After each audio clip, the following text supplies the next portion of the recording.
Hello, magandang araw sa inyong lahat mga palangga. Welcome back to my channel, The MJ's Vlog. Good morning, good afternoon, good evening. Hello po sa inyong lahat. Mga team abroad, team Pilipinas, team seniors, team bahay. Magandang araw sa inyong lahat. Hello! So ito na nga mga palangga, di ba? Work lang ito. Bakit kaya malaking impact sa mga di ba? Sa mga ibang mga fans kung i-partner si Alden sa iba. Kasi naalaala ko yung ate noon, 'di ba? Gusto lang talaga natin si Maine at saka si Alden. Kaso nga lang, hindi naman tayo pinagbigyan. 'Di ba mga palangga? Napakarami tayo pero hindi tayo pinagbigyan. Kasi nga ito, magkaiba nga ng management.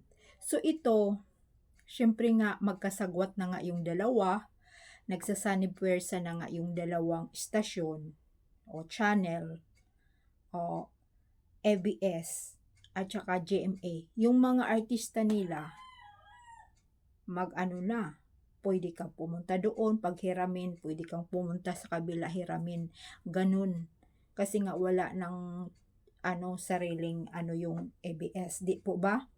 So, ang nangyari nga, ito, si Alden, mayroon ding proyekto kay Julia, yung isang lang, syempre lang yun saglit lang naman yun.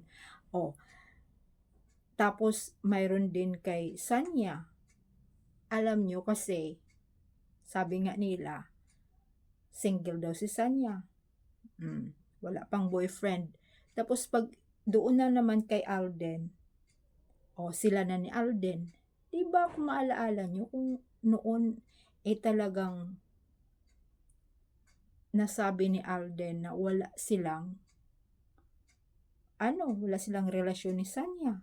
Si Alden na mismo at nagpa-interview si Alden sa kanila din sa GMA. Di po ba mga palangga? Talagang sinabi niyang ganun, hindi, tuloy-tuloy pa rin dahil gusto nila na sila ang mag-partner o ligawan ni Alden. Hindi dahil alam din ni Julia yan. At saka yun pala, yung parang dating manager ata ni Sanya at yung dati ring manager ni Alden ay yun, iisa, kaso nga lang wala na rin si Alden noon, 'di ba? Iba na.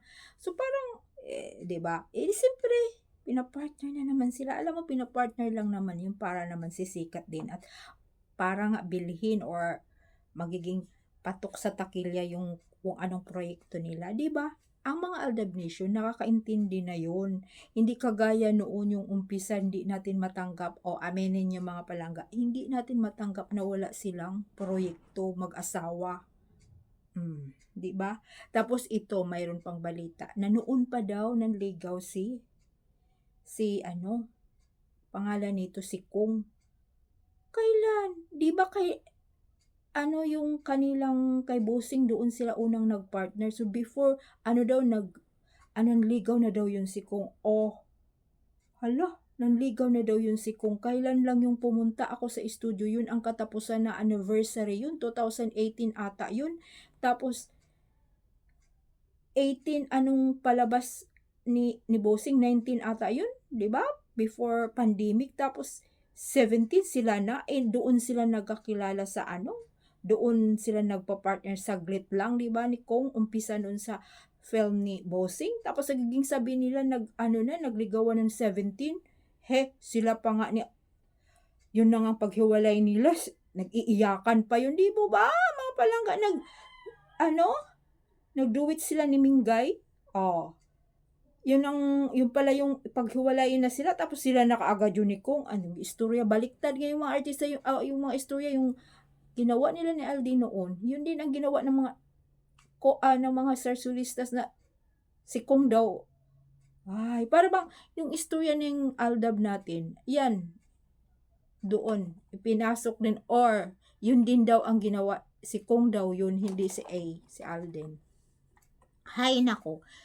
Kaya, hindi naman dapat tayo, di ba, malilito kasi gawain nga nila yun, pampalin lang, pampauto ng mga fans, wala ng iba. At saka, tayo talaga, gusto nila tayong buwagin. Gusto tayong buwagin talaga para manahimik.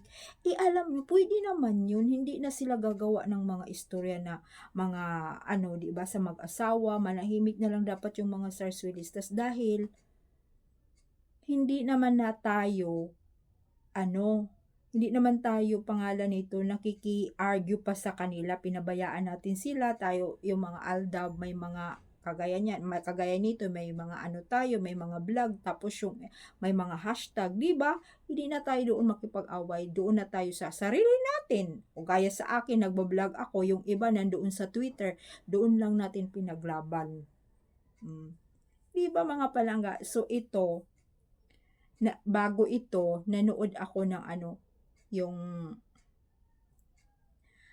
anong pinanood ko nung isang araw, tamang-tama naman sa ano, sa 'di ba yung sa kabila, yung nung linggo na palabas yung kabila, ASAP sa Channel 2, Eos ba yung sa kabila, yung Channel 7 every Sunday?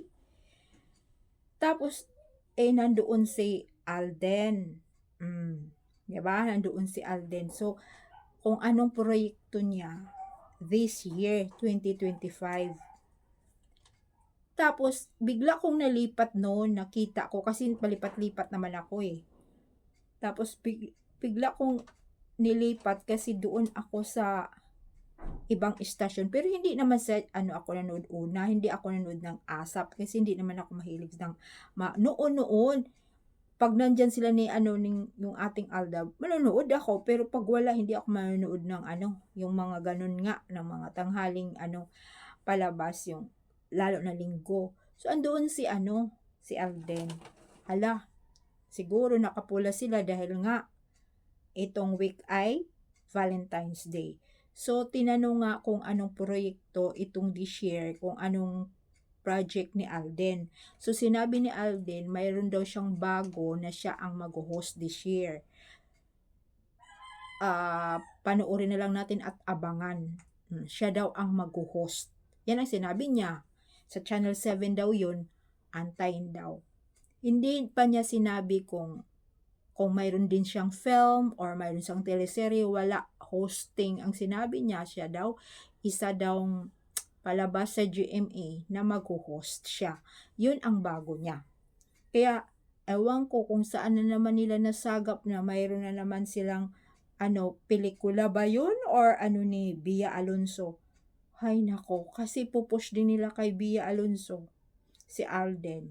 At alam naman ni Bia kung ano ang tunay na ano ni Alden. Alam niya na may asawa na yan. Kaya hindi na natin, 'di ba? Hindi na natin dapat paniwalaan. Kaya thank you so much sa mga sumubaybay. Ayan po ang bago kay Alden, yung mag-host siya sa isang show sa GMA. Kaya salamat po sa inyo mga palangga. Comments lang kayo. Thank you so much.